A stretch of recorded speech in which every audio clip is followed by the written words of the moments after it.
Hi, my name is Kelly Mason, and currently I am a graduate student at GCU. And today I'm going to be talking to you about the dispositions that I believe I have that make me a successful educator, as well as those dispositions that I know I need to improve on. And then I'll wrap up by talking about what a professional educator looks like and what they also do. So, one of the first dispositions that I know I have that makes me successful is definitely a respect for diversity. I actually work in a county where we are within the top 3 of the most diverse counties in the entire nation. And so this really allows me in just my classroom to be able to celebrate the different cultures and languages that we have just in our small group of 22. And with this respect for diversity, I always ensure that my classroom is a safe place for my students to explore their own cultures and explore their neighbors' cultures as well. I even have my students greet each other in a different language every day, so that this way, not just my ELL learners, but all of my students can be encouraged to embrace the fun and often challenging task of learning a new culture in a new language. I also make sure that I keep this into account in my planning. I know that not all my students are coming to me with the same information, so I look for diverse learners as well as the diversity in culture. Another disposition that I know I have that makes me successful is my dedication. Often teachers don't work just the 9 to 5, and I definitely put myself in there as well. I come early to work to make sure that my plans are well thought out. I make sure that I have everything prepared for that day and put in any plan Bs if something were to come up. I don't have to be there, but I know that that dedication is what prepares me and prepares my students to be the best that we both can be. Now on to dispositions that I know I need to improve on, and the first would definitely be reflection. Although I am a naturally reflective person, I don't think that I've been spending enough time reflecting on my actual teaching.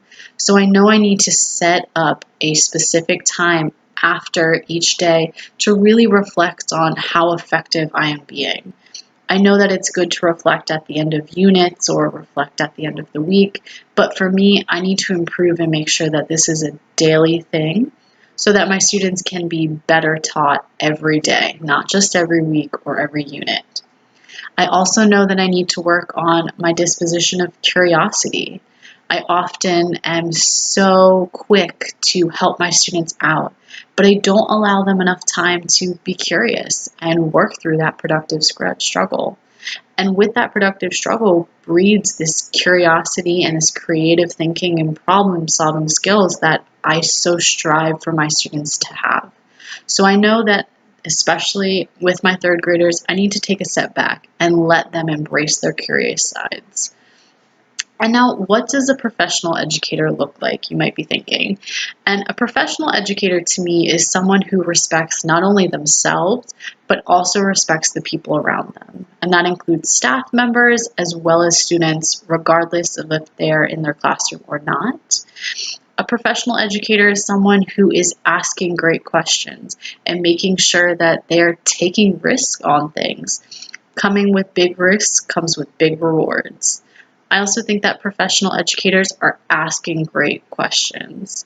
We want to be that model for our students. They also are continual learners. We don't hit a spot where we think we know it all. We get a new class every year. We have a new class almost every week because we have so many students coming in, and a professional educator is able to navigate that by continually learning great strategies. And the standards that drive them, one that really comes to mind is this standard and this notion that not all students learn the same. And so professional educators really drive this with their instruction. They differentiate, and they also make sure that they are taking into account what their students are coming in with, what skills they already have, and what they need. Another standard that really drives professional educators is this idea that all students can achieve at high levels. It doesn't matter where you came from. It doesn't matter with what abilities you came in initially. You can still achieve at your highest level. And with these two standards, I find that professional educators are very successful in their learning. They're continually making strides and being purposeful with what they are doing. Now, I know that I will have to continually look back at these dispositions and reflect on myself, not only this year, but in my years to come, if I want to be successful. And I hope that you as well, whether you are in a classroom or not, are able to do this to ensure that you are also just as successful. Thank you for listening.